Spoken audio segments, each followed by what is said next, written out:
पांडवों के पिता जो कि पांडु थे, जो कि आज सबको पता है कि पांडवों को वो बहुत ही कम आयु में छोड़ के चले जाते हैं। लेकिन क्या आपको पता है कि जो पांडु थे उनकी मृत्यु कैसे होती है? अगर आपको इस चीज के बारे में नहीं पता तो आज हम इसी चीज के बारे में जानेंगे कि पांडु की मृत्यु कैसे हुई थी। कहा जाता है कि जो पांडु था उसकी दो पत्नियां थी, जिसमें से पहली थी कुंती और वहीं पर जो दूसरी थी उसका नाम था माद्री।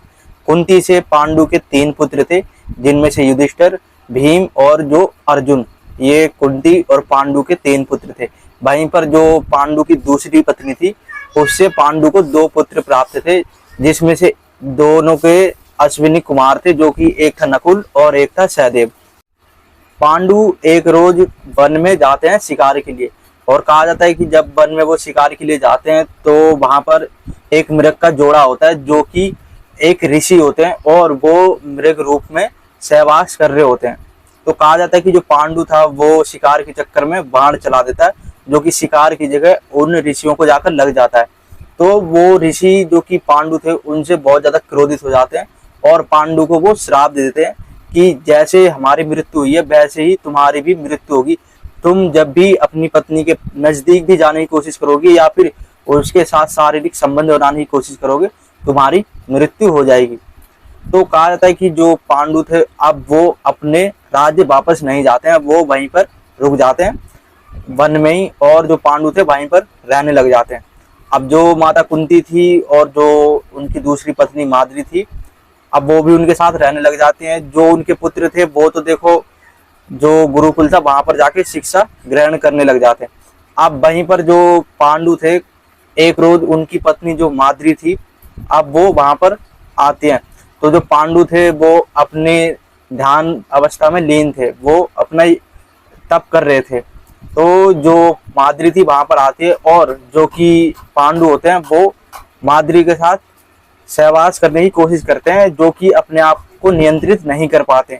और जो कि जैसा ऋषि ने उनको श्राप दिया था कि तुम जब भी अपनी पत्नी के साथ सहवास करोगे तो तुम्हारी मृत्यु हो जाएगी। तो जो पांडु था जैसी अपनी पत्नी के साथ सहवास करने की कोशिश करता है तो उसकी उसी समय मृत्यु हो जाती है, जो कि ऋषि ने जैसा श्राप दिया था। अब जो पांडु थे उनकी बहुत ही कम आयु में मृत्यु हो जाती है, और जो उनकी दोनों पत्नियां होती हैं वो पांडु की मृत्यु से बहुत ज्यादा परेशान हो जाती है। और जो धृतराष्ट्र थे इसके चलते उनको हस्तिनापुर का राजा भी बना दिया जाता है कि अब आगे चलकर हस्तिनापुर की जिम्मेदारी कौन उठाएगा। तो जो धृतराष्ट्र थे उनको राजा बना दिया जाता है। तो जो पांडु थे इस तरीके से जो एक ऋषि को बाण मार देते हैं, उसके श्राप के चलते उनकी मृत्यु हो जाती है। अब जो उनके बच्चे थे जो कि 5 पांडव थे, वो जब शिक्षा ग्रहण कर रहे होते हैं तो जब जैसा कि आप सबको पता है कि जो बच्चा जो राजा का सबसे बड़ा होता है उसी को उस राज्य का उत्तराधिकारी माना जाता है। लेकिन जो दुर्योधन था वो चाहता था कि मैं हस्तिनापुर का राजा बनूं, और वहीं पर जो पांडव थे वो चाहते थे कि जो युधिष्ठिर है उसको राजा बनाया जाए। लेकिन जो धृतराष्ट्र का पुत्र था वो कभी नहीं चाहता था कि युधिष्ठिर को राजा बनाया जाए, और वो चाहता था कि मैं ही सिंहासन पर बैठूं। दुर्योधन ये सोच के तैयार था कि मैं हस्तिनापुर का सिंहासन संभालूं और यहाँ का राजा बनूं। लेकिन बड़े होने के नाते जो युधिष्ठिर था उसका हक बनता था कि वो सिंहासन पर बैठे। लेकिन यहाँ पर एक प्रॉब्लम ये थी कि जो धृतराष्ट्र थे उसका पुत्र तो देखो दुर्योधन था, जो कि उस समय में राजा भी थे, और वहीं पर जो पांडु थे उनकी मृत्यु हो चुकी थी, लेकिन जो युधिष्ठिर थे वो उनके पुत्र थे। तो इस नाते तो देखा जाए तो जो दुर्योधन है उसको राजा बनना चाहिए, क्यों? क्योंकि वो राजा का पुत्र है। लेकिन जो युधिष्ठिर है अब वो कौरवों और पांडवों में सबसे बड़ा था, तो इस नाते देखा जाए तो जो युधिष्ठिर है उसको राजा बनाना चाहिए। लेकिन जो पांडु था अब उसकी तो मृत्यु हो चुकी थी।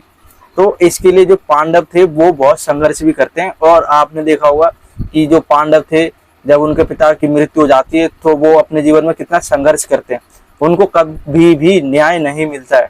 और आपने देखा होगा कि जब पांडु की मृत्यु हो जाती है तो जब वो बड़े होते हैं तो इसके चलते जो पांडव थे उनको जो दुर्योधन था राजा बनने के चक्कर में उनको लक्षगृह में मारने की कोशिश भी करता है, जहां से वो बच तो जाते हैं। लेकिन वहीं पर जो दुर्योधन था उनको कमी नहीं छोड़ता, उनको हमेशा से ही नुकसान पहुंचाने का प्रयोग करता ही रहता है।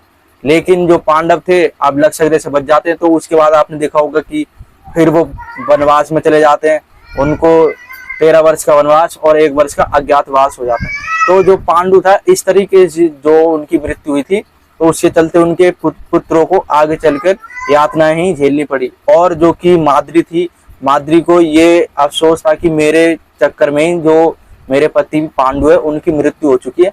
तो जो माद्री थी, कहा जाता है कि उनके साथ ही वो सती हो जाती है। तो इस तरीके से जो पांडु थे उनकी मृत्यु हो जाती है अपनी पत्नी के साथ सहवास करने के चक्कर में।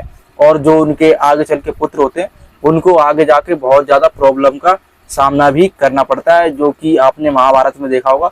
और उसके बाद जो महाभारत हुई थी उसमें जाकर जब उनको पांडवों को विजय प्राप्त होती है, तो उसके बाद जाकर जो हस्तिनापुर का सिंहासन होता है उस पर युधिष्ठिर जाके बैठते हैं और हस्तिनापुर का राज्यभार संभालते हैं।